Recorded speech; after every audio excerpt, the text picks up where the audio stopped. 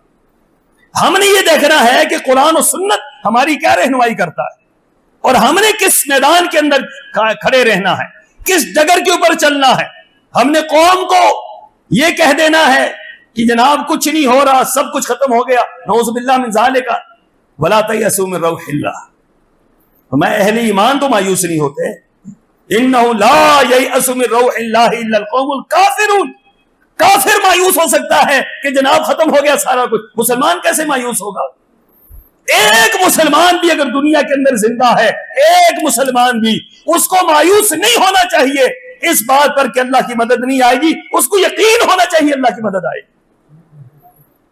پوری تاریخ ہمیں یہی بتلاتی ہے، ایک مسلمان کھڑا ہوا، ڈٹ گیا میدان کے اندر، اللہ کی مدد اس کے ساتھ آئی۔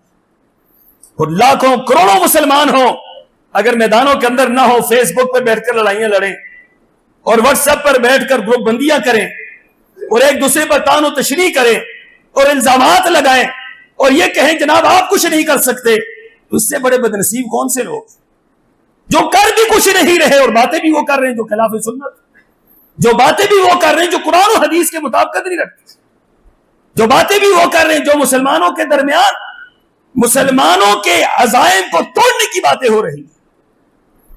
کمانڈر وہ نہیں ہوتا جو لوگوں کے عزائم کو کمزور کر دے، کمانڈر وہ ہوتا ہے سخت ترین حالات میں وہ لوگوں کے عزائم کو مضبوط کرتا ہے، ارادوں کو مضبوط کرتا ہے۔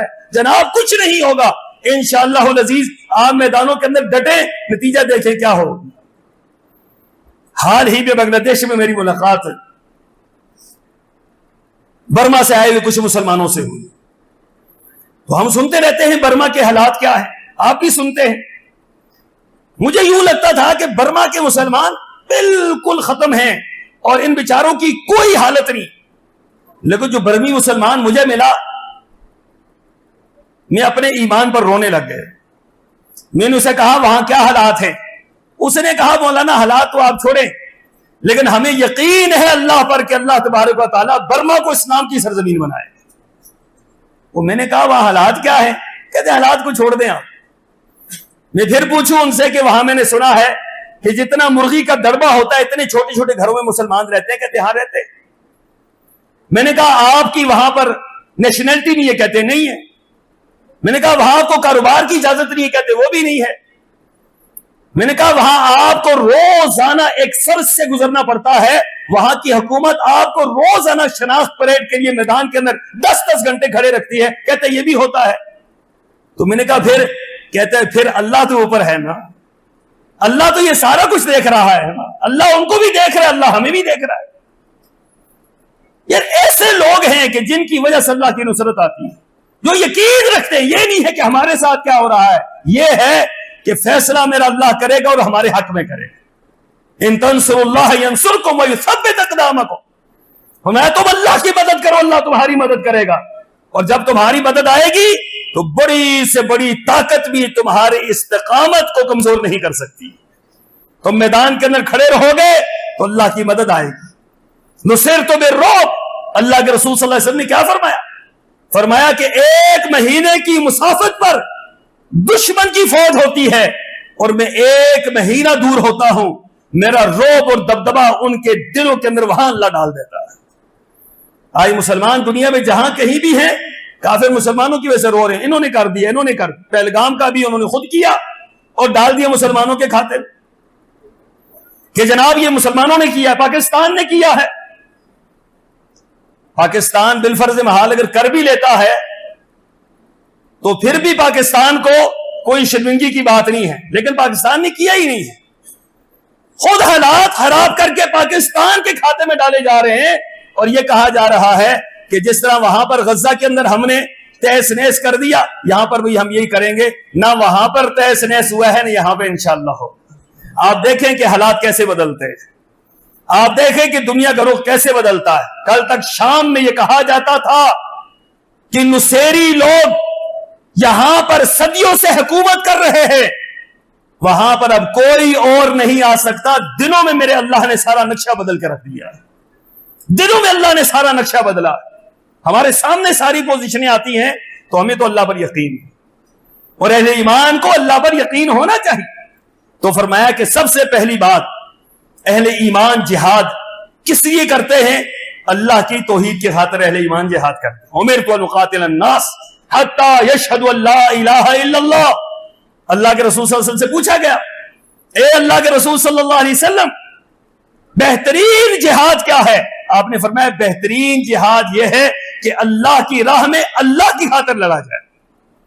لتکون کلمۃ اللہ ہی العلیٰ, اللہ کی توحید بلند ہو, اللہ کی توحید کا پرچم بلند ہو, شرک ختم ہو. یہ سب سے پہلا جہاد کا حکم ہے اور سب سے اہم ترین جہاد کا یہ عمل ہے. اگر آپ کے رب نے جو قانون بنایا, جو دستور بنایا, وہ یہ ہے کہ سب سے پہلے آپ کے رب کی عزت ہے, سب سے پہلے آپ کے رب کا حق ہے. اگر آپ کے رب کا حق پورا نہیں ہو رہا تو دوسرا اور تیسرا حق پھر نہیں بنتا. اس لیے فرمایا امرت ان اقاتل الناس حتی یشہدوا ان لا الہ الا اللہ. مجھے حکم دیا گیا میں لوگوں سے لڑوں یہاں تک کہ لوگ گواہی دیں. کس کی؟ کہ اللہ کے سوا کوئی معبود نہیں. لوگ توحید کو مان لیں, اللہ کو مان لیں. اور پھر فرمایا جہاد کی دوسری قسم کیا ہے؟ دوسری قسم مظلوم کی مدد کے لیے جہاد ہے. دنیا میں جہاں کہیں بھی مظلوم ہیں, آپ کو اللہ نے طاقت دی ہے, آپ ان کی مدد کر سکتے ہیں. آپ پر فرض ہے کہ آپ ان کی مدد کریں. یہ اللہ اور آپ کا معاملہ ہے. آپ مدد کر سکتے ہیں, کسی انداز سے بھی کر سکتے ہیں. مالی مدد کر سکتے ہیں, جانی مدد کر سکتے ہیں, اخلاقی مدد کر سکتے ہیں, خود جا کر سکتے ہیں. آپ پر فرض بنتا ہے کہ آپ ان کی مدد کریں. غزہ کے مسلمانوں کی مدد کر سکتے ہیں, برما کے مسلمانوں کی مدد کر سکتے ہیں, کشمیر کے مسلمانوں کی مدد کر سکتے ہیں, دنیا میں کہیں اور مظلوم مسلمان. رسول اللہ صلی اللہ علیہ وسلم نے فرمایا کہ اگر ایک مسلمان دنیا کے اندر مظلوم ہے اور وہ مسلمانوں کو آواز لگاتا ہے مدد کے لیے, اور مسلمان اس کی طاقت رکھتے ہیں اس کی مدد کریں, اگر اس کی مدد نہیں کرتے اللہ تعالیٰ کا عذاب سب کو اپنے گرفت میں لے لیتا ہے. یہ وہ لوگ ہیں جو مدد کر سکتے ہیں, جو مدد کر سکتے ہیں نہیں کر رہے, جو میدان کے اندر کھڑے ہو سکتے ہیں نہیں ہو رہے. ان کے بارے میں فرمایا کہ اللہ تعالیٰ ان پر ایسا عذاب نازل کرے گا جس عذاب سے وہ بچ نہیں پائے. تو اس لیے مظلوم کی مدد یہ جہاد کا ایک بہت بڑا اہم ترین عمل ہے. اذن للذین یقاتلون بانہم ظلموا وان اللہ علی نصرہم لقدیر. فرمایا اجازت دیجیے ان لوگوں کو کہ جن لوگوں پر ظلم ہوا ہے وہ اپنے اوپر ظلم ہوا اس کا بدلہ لے, میدان جہاد کے اندر کھڑے ہو جائے, جو ان کے پاس ہے وہ لے کر آئے, اللہ کی مدد ان کی شامل حال رہے. نمبر 3 فرمایا کہ دفاع کے لیے جہاد کرنا, اپنے دفاع کے لیے, اپنی سرزمین کی دفاع کے لیے, اپنے مال کی دفاع کے لیے, اپنی جان کی دفاع کے لیے, اپنی عزت کی دفاع کے لیے جو بھی آپ معاملہ کریں گے یہ جہاد فی سبیل اللہ میں آتا ہے. قرآن پاک میں اللہ نے فرمایا وَقَاتِلُوا فِي سَبِيلِ اللَّهِ الَّذِينَ يُقَاتِلُونَكُمْ وَلَا تَعْتَدُوا. جو تم سے لڑ رہے ہیں ان سے لڑو. یہ نہیں کہا گیا تم سے لڑ رہے ہیں تم معافیا مانگو. میدان کے اندر کھڑے ہیں, تمہیں مارنے کے لیے للکار رہے ہیں, پکار رہے ہیں, ہندو دنیا پکار رہا ہے, وہ کہہ رہا ہم یہ کریں گے وہ کریں گے, اور آپ ہم کچھ نہیں کریں گے تو یا مار کھا جائیں گے. وَقَاتِلُوا فِي سَبِيلِ اللَّهِ الَّذِينَ يُقَاتِلُونَكُمْ. جو تم سے لڑنا چاہتے ہیں, تمہارے اوپر حملہ کرنا چاہتے ہیں, تمہیں دھمکیاں دینا چاہتے ہیں, تمہارا فرض بنتا ہے کیا کرو, ان کو بھی تم دھمکیاں دو, ان سے بھی تم لڑو, ان کے لیے میدان کے اندر کھڑے ہو جاؤ, ڈٹ کر کھڑے ہو جاؤ. کل اور آج میں آپ فرق دیکھ لیں. کل ہندوستان دھمکیاں دے رہا تھا, آج صرف آپ نے دھمکی دی ہے تو معاملہ کہاں سے کہاں چلا گیا. کل اگر آپ کارروائی شروع کر دیں تو اللہ کے فضل سے ہندو, یہ دنیا کے اندر ایک ملک ہے, ایک ملک, یہ ہندوستان, اگر ہندو ختم ہو گیا دنیا کے اندر ہندوستان جیسا دنیا کے اندر ہندو ملک کوئی بھی نہیں رہے گا. اور اگر اللہ نہ کرے کوئی ایک اسلامی ملک ختم بھی ہو جاتا ہے تو 57 اسلامی ملک موجود ہیں. اللہ کا نام لینے والے بہت ہیں. ہندوتا کے پجاری کوئی بھی نہیں رہے گا, گائے کا پجاری کوئی بھی نہیں رہے گا اگر میدان کے اندر آپ ڈٹ جاتے ہیں. کیا مقابلہ ہے ان لوگوں کا, ایک طرف گائے کا پجاری اور ایک طرف اللہ کو الحاکمین کو ماننے والا, ان دونوں کا آپس میں کیا مقابلہ ہے. کوئی مقابلہ نہیں ہے. اللہ کو ماننے والے نعرہ تکبیر سے ہی ان کی جانیں نکال کر رکھ دیں. صرف یہ ہے کہ جذبہ جہاد بیدار ہونا چاہیے کہ ہم نے لڑنا ہے, ہم نے میدانوں کے اندر کھڑے رہنا ہے. تو فرمایا اہم ترین جہاد کی قسم دفاع کے لیے جہاد کرنا. ساتھ ہی فرمایا ولا تعتدوا, ہاں زیادتی نہیں کرنی, زیادتی نہیں کرنی. ان اللہ لا يحب المعتدین, اللہ زیادتی کرنے والوں کو پسند نہیں کرتا. اسی طریقے سے جو مقبوضہ علاقے ہیں ان کو چھڑانے کے لیے جہاد کرنا, یہ جہاد اہم ترین جہاد. آپ کا علاقہ ہے, قبضہ کر لیا, کشمیر آپ کا ہے, غزہ آپ کا ہے, یہ علاقے آپ کے ہیں, ہندوستان آپ کا ہے. یہ جو آج ہندوستان کے اوپر ہندوؤں کا قبضہ ہے, یہ ہندوستان کس کا ہے بھائی؟ شاید ہم بھول گئے ہیں اپنی تاریخ. 10,000 سال تک, 1,000 سال معذرت 1,000 سال تک آپ نے حکومت کی ہے یہاں پر. 1,000 سال, 1,000 سال کے بعد یہاں پر ایسٹ انڈیا نے قبضہ کیا اور پھر جہاد شروع ہوا. جہاد کے نتیجے میں یہ ملک آزاد ہوئے اور یہ پاکستان بھی بنا, بنگلہ دیش بھی بنا. تو یہ جو ہندوستان ہے, حقیقت یہ ہے کہ یہ قبضہ کیا ہوا ہے ہندوؤں نے. یہ ہمارا ملک ہے, یہ اہل ایمان کا ہے, یہ مسلمانوں کا ملک ہے. ہمیں یہ نہیں کہنا چاہیے کہ ہمیں کشمیر چھڑانا ہے, آپ اس سے آگے بڑھیں. آپ کو ہندوستان چھڑانا چاہیے, آپ کو ہندوستان لینا چاہیے, پورے کا پورا لینا چاہیے. کیوں کہ یہ ہندوستان تو ہمارا تھا, یہاں پر تو ہماری حکومت, 1,000 سال ہم نے اس پر حکومت کی. اور آج جو ہم کہیں گے ہمارا نہیں ہے, یہ ہمارا ہے. آپ دیکھیں کہ یہودی جنہوں نے کبھی بھی عرب پر حکومت نہیں کی, کبھی بھی نہیں کی, وہ کہتے ہیں کہ ہم بڑا اسرائیل بنا رہے, گریٹر اسرائیل جسے کہتے ہیں, اور اس کے لیے ہم مکہ مکرمہ پر بھی قبضہ کریں گے.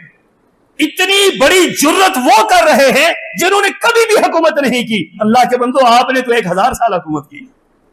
1,000 سال حکومت کرنے والے وہ اس بات کے زیادہ حقدار ہیں کہ وہ میدان کے اندر آئیں اور کھڑے رہیں اور کہیں ہم نے یہ علاقے لینے. آپ یہ آواز بلند کریں تو وہ کبھی ہندوستان یہ نہیں کہے گا کہ آزاد کشمیر میرا ہے, کبھی وہ یہ نہیں کہے گا کہ جناب پنجاب میرا ہے. آپ کہیں دہلی ہمارا ہے, ممبئی ہمارا ہے, بمبئی ہمارا ہے, گجرات ہمارا ہے. جب آپ یہ نعرہ لگائیں گے تو دیکھیں ہندو بنیا کدھر جاتا ہے. ہم ہمیشہ دفاعی پوزیشن پر رہتے, اقدامی پوزیشن پر ہمیں جانا چاہیے. کل ایک بہت اہم سرکاری میٹنگ میں یہی باتیں ہم نے کی کہ جناب آپ ہمیشہ ان سے معافی مانگتے رہیں, آپ میدان کے اندر کھڑے ہوں. وہ لوگ جن کو آپ نے, جو مجاہدین تھے جن کو آپ نے قید کر دیا, اس ملک کے محسن تھے. جب تک مجاہدین میدان جہاد کے اندر تھے, کشمیر کے اندر جہاد ہو رہا تھا, ہندوستان کے سر پر مارا جا رہا تھا, تو یہاں پر کیا تھا, پاکستان کے اندر ہم امن و امان سے تھے.